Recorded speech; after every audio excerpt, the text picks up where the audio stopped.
Okay, this is a crazy case that a lot of people in the financial industry were really, really concerned about. So why is this case so important? I mean, it seems like there's a lot of kind of financial crime out there. People are not doing great things all the time. What made this particularly special? Yeah, no, it is. It's a good question because, again, the actual money that Wells Fargo made from this really wasn't a lot. So in terms of financial crimes, it wasn't that significant. And yet a lot of people were really upset about this. Some financial analysts even said this was the worst financial crime ever.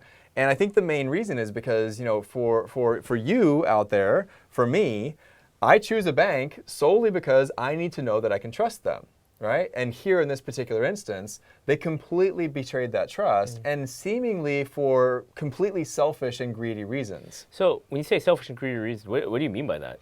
Well, again, there really was no benefit to the customer here, right? So again, when you open a bank account and you say like you're going to put some money there, right? You're not anticipating that they're going to do all these shady things behind your back. They're going to open up accounts or make you get insurance that you know nothing about.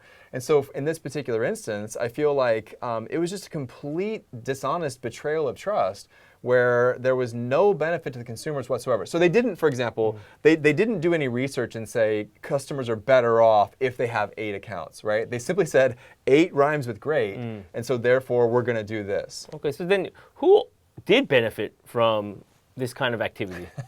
The senior staff, the CEO, various high-level people within the company, specifically those that had stock options, for example, because again, even though it's very unique, right? Because the bank didn't make very much money off of the unethical behavior directly. The reason they made money is because their share price doubled within a small period of time. So they were able to sell off their shares and personally benefit significantly from this, but the bank itself didn't actually receive a lot of remuneration. So that's interesting. So you're saying that from an economic perspective, the bank actually didn't make money from this, but somehow these extra accounts that they created increased their share price because Wall Street analysts saw this as some sort of metric that the bank was growing. Yeah, exactly. And so in terms of market value, it seems like it was increasing, but in terms of actual real economic value, there was actually no real value that was added by this behavior. Yeah, so basically the explanation is like this. The bank itself, right, when it does transactions, they make money off of it just like you would make money if you sell hamburgers or whatever, right? And the bank from these kind of unethical, even illegal behavior only made, they think, between $1.5 and $2, maybe $2.5 million from these transactions, right? But here's the thing.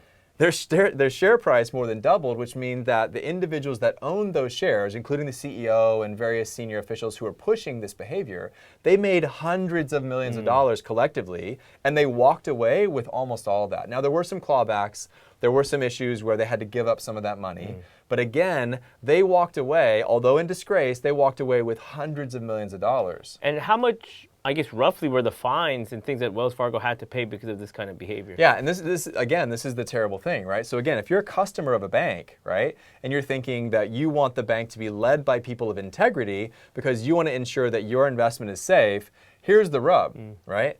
They individually made hundreds of millions of dollars, and then when they left the bank in disgrace, the bank ended up paying, hundreds of millions of dollars in various fines and legal fees, potentially over $1 billion more recently, where they're going to have to pay these massive fines, and that doesn't even include, the reputation loss, and so hundreds of, they had municipal governments, they had state governments that completely removed their business from Wells Fargo, which means that it made it impossible for them to continue growing, or not impossible, but it certainly hurt their bottom line. Yeah, very difficult, hurt their bottom line.